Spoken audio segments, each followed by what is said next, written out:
My name is Puneet Bedi, that's what I write. My full name is Param Puneet Singh Bedi, 3rd of February 2014.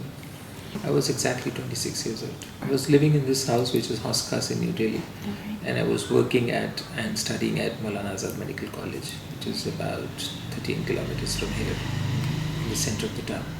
The memory each year is actually getting a little more blurred, but it's still there, so certainly.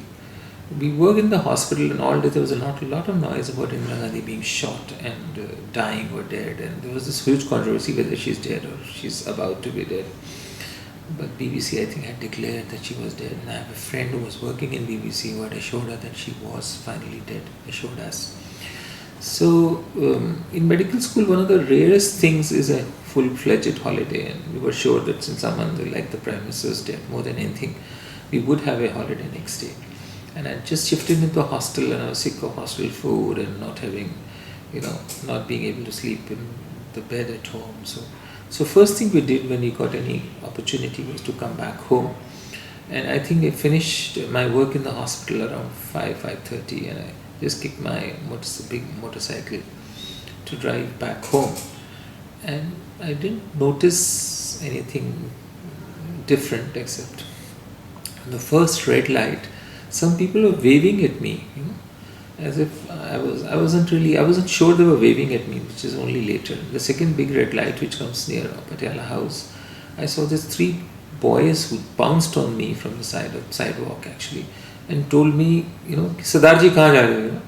This is a kind of thing that is as if it is something unusual. So I told them very categorically that I'm going home, and it was none of their business, So he says, "Nee, where is home?" So I told him.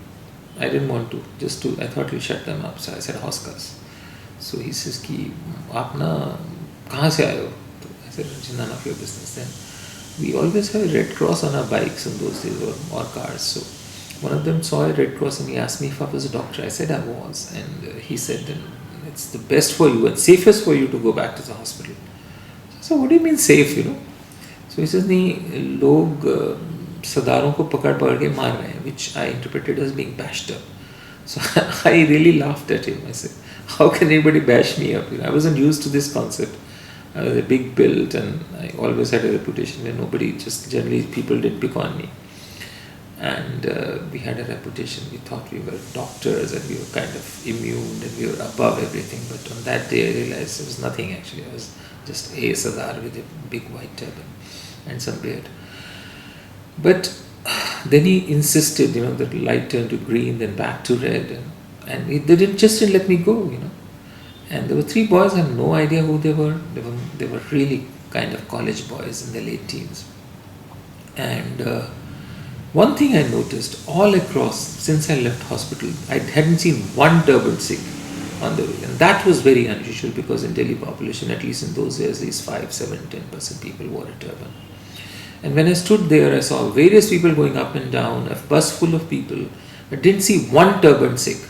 And that kind of convinced me, and I think I was too tired to argue with them. I just took a U-turn, came back to the hospital, parked the bike, no other action, just went back to sleep. It's only around middle of the night, around 11 o'clock, I got desperate messages from home.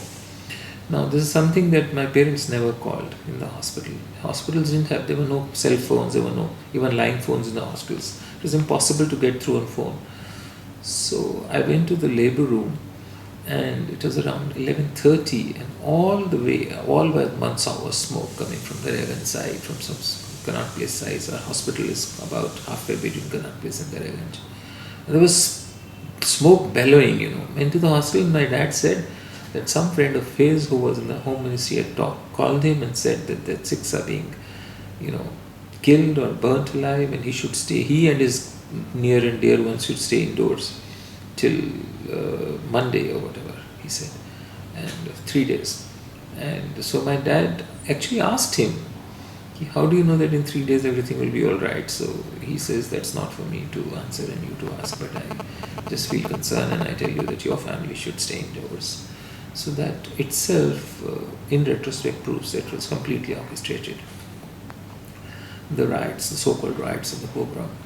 So we went to, when I came back from the college, my dad also didn't think much about it, told me to stay indoors. And And that's what we did. We came back to the hostel, and the hostel has 8 stories, so we went on the 8th floor, 9th floor on the terrace, and wherever the eye went, we just saw smoke. And it was only in the second and third day that truckloads of charred bodies started arriving from our hostel is right across the road from the mortuary, the hospital mortuary.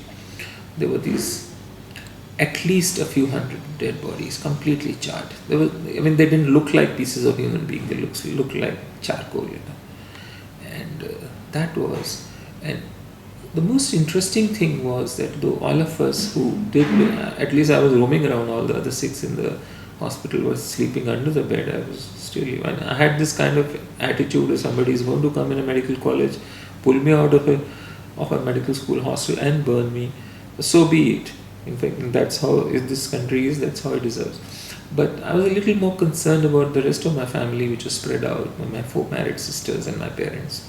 People did come to this house and break some window panes, but my parents were sleeping next door in a neighbor's house for 2-3 days, and I think about a week later they started sleeping in their own house by the time it was all over. But I didn't particularly feel threatened once but for 14 days living without, I know one of our sick friends was actually reading, so I was telling him, why do you want to read? We don't know whether you're going to live till next week. The exams are 2 months apart, 2 months away, so don't get too bothered, We'll read next week, because that's what we generally do in medical school. We either study or so. We had reached a level where I personally actually stopped reading books. I wasn't sure I was going to be alive enough to take the exam, but the palpable hostility amongst your own colleagues in medical school, people who are supposed to be balanced medical practitioners, some of our seniors and juniors, was terrible. There were rumors about some people offering free booze to some sick students, like my colleagues, offering free booze to non-sick students, because Indira Gandhi was dead and they were celebrating. But that immediately ended as soon as by the time the next day the news started coming that how many people were being killed or forced. And I know people, the tempers are running high. I know people in our own mess, in the doctor's mess, willing to get on each other's throats. And before that, of course, we heard stories for years where Hindus or non-turbaned people from Punjab were pulled out of state transport buses and shot in cold blood. So there was a lot of resentment against Sikhs. There was a cumulative resentment of Sikhs doing rather well financially, and after the trauma of partition, most of the families had settled well and they were doing well in medical schools, IITs, or business, or whatever field they chose to be in. So it was a very, very strange movement, and mostly we were living by the day. I don't know who the kids were, who the boys were, who basically sent me back to the hostel, but I do believe that they did save my life, because if I had my route was across Subject Flyover, where the problem had all started, and from one of my doctor friends from another hospital actually got his hands burned because somebody in the crowd recognized him to be a doctor, and he finally got saved. Otherwise, what they were doing was they were taking your turbans, soaking them in the petrol tank in the bike or the scooter, tying the turban around your neck, lighting it, and then throwing you off the Subject Flyover. That's what they're getting rid of. So the initial impression that Sikhs were being bashed up actually did turn to escalate to being burnt alive, and there's a lot of difference between the two. And I think the discrimination started in school when people make bad jokes about you being a Sikh, or some 12 baj gaye, or some Sardar ji ki chudi mande, or some nonsense like that. That never bothered me, honestly. It's very strange, but it never bothered me. I didn't think like a targeted minority, except that you didn't have confidence to go on the stage. I love to speak, and I fancy myself now as a public speaker, but as a child I was as articulate as I am today, and as well read as any child can be of my age, but I never went on the stage. After once back in 6th standard, I think I won a very big time debate, and the joke was that Sardar won a debate in English, as if you're a Sikh you're supposed to speak some language which comes from some weird place like Punjab or something. While being and brought up in South Delhi in a rather privileged school, people still thought that you shouldn't really be speaking English, and that kind of stupid assumptions. But then even that didn't bother me. Now this escalates to, and throughout early 80s when I first went abroad as a student, you basically stood in, because at that time if you were a Sikh you were a terrorist like Muslims now. So you spent hours waiting in queues for immigration, when others who were not Sikhs would go just walk through in 10 or 20 minutes. But that's the next level of discrimination worldwide. But what happened on October 31st and about 3 days, up to 3 days later, is totally another ballgame. The most gory memory that I have is of seeing truckloads of charred bodies, and there was no way any autopsies could be done. They were disposed of, I don't know how. Vishnu Kumar used to be our professor of forensic medicine, and there is one thing that he never talked about, how he got rid of those bodies, which were brought to him mostly from Trilokpuri. For the next 10, 12 days, actually, somehow I never expected everything would be all okay so well. It was only then my father told me in retrospect that somebody from Home Ministry had told him that things will be okay in a few days. And then people were actually laughing at us for hibernating in the hostel. We didn't go to work, we didn't study, we didn't go to library, we didn't come home. But then my parents, I think I'm the proverbial only son after 4 daughters, so they were very obsessively scared. So my father actually insisted that I would get my hair cut and come home. And so for the first time in my life, I went to a barber's shop, and just like I have no hair at all now, I used to have hair up to my knees at that time. So I'm sure my hair, somebody must have sold it for a fortune.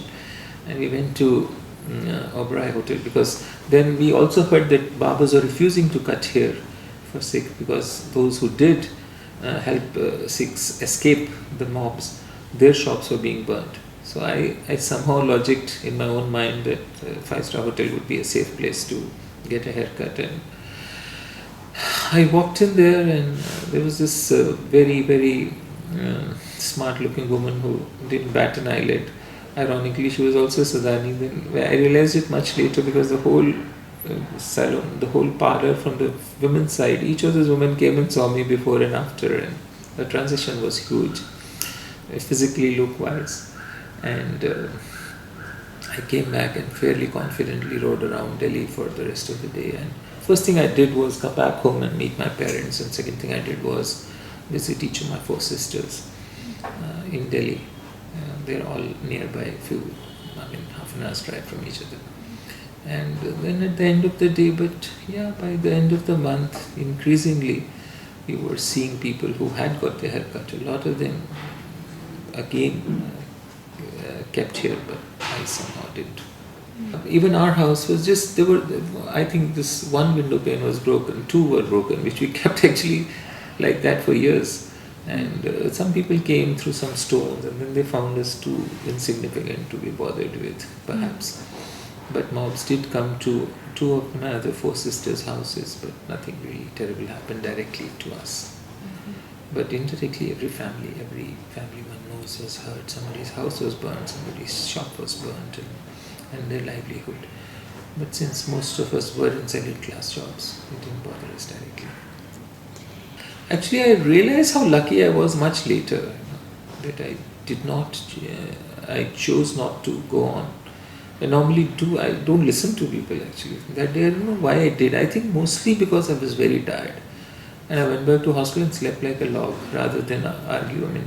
Before leaving home, I had a choice between taking a good nap and then driving home, or driving home directly and coming home and sleeping. So actually I was more looking forward to a bed after about 2-3 days of non-stop duty in the hospital then. So that's why I think I didn't argue. And it was really very strange for me to see a whole lot of, at least a few thousand people and not one turban-wearing Sikh in the crowd, which never happened to me. I never saw that before in my first 26 years of my life.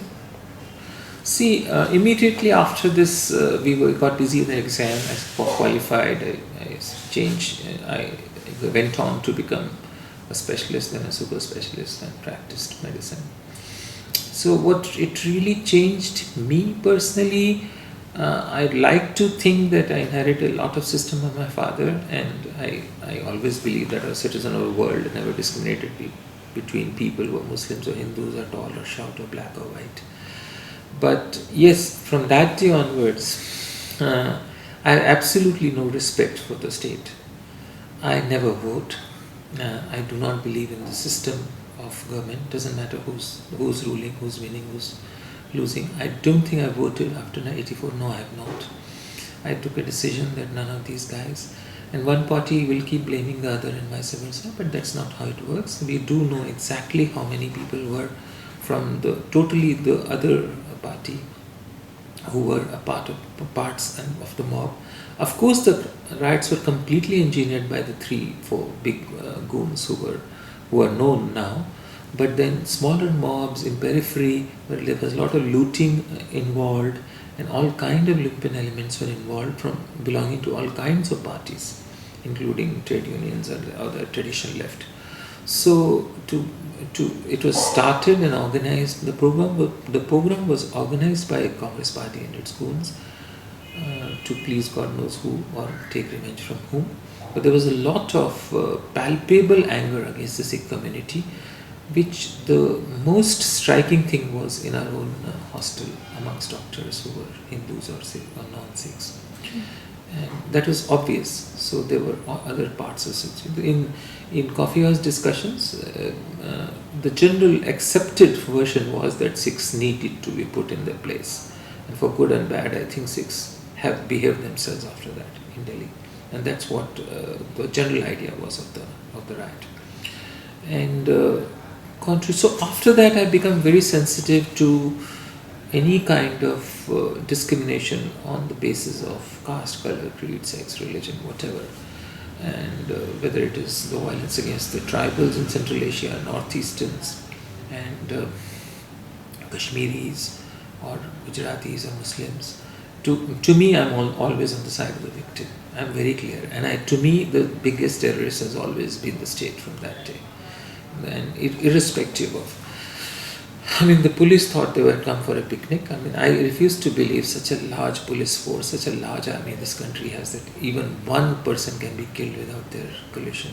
I absolutely refuse to believe, and that's how it is. It's an interesting thing. I as a child remember going to the part of a brave Indian soldier who had died in Nagaland, belonged to the Sikh regiment. For whatever reason, in the northeast, Sikh regiments had been deployed for a long time in all these so-called insurgency areas. And some family friends had a son who was a lieutenant in the army. And as a very small child, I remember crying on his funeral that how a brave Indian soldier was killed. And I think 20 or 30 years later, when I read what Indian army did in Nagaland, I actually couldn't believe it. They would tie women, kill men, tie women to the benches in churches, rape them, and then burn the church down along with the women they had just raped. And so all those stories now I find more credible than the bravery of the Indian police and soldiers. So if there's a 26 January parade or anything where the state is glorified, I don't even watch it on television. I find my wife calls me an anti-national, but that's how I have become.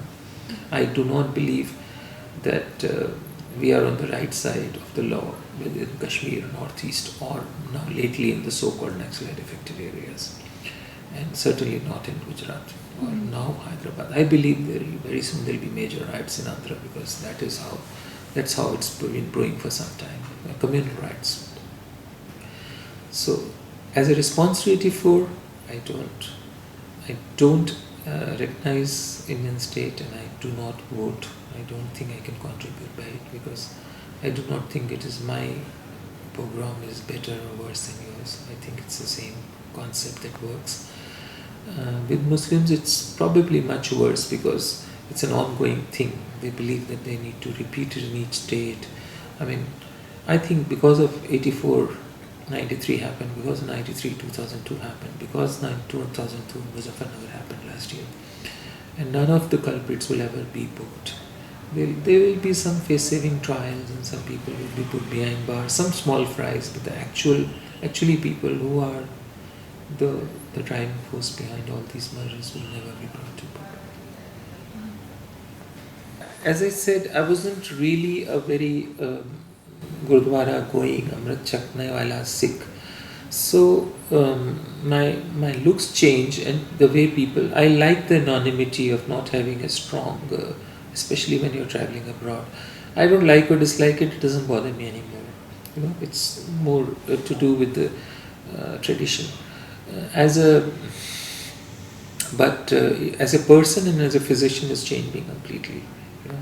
Now, my natural instinct, I think since childhood, that's how my father trained me, was always to be with the side of the victim. But now I'm absolutely sure. Now, what do I do about it? Very little, as an individual. But yes, read, write, or write Facebook status if that helps or harms.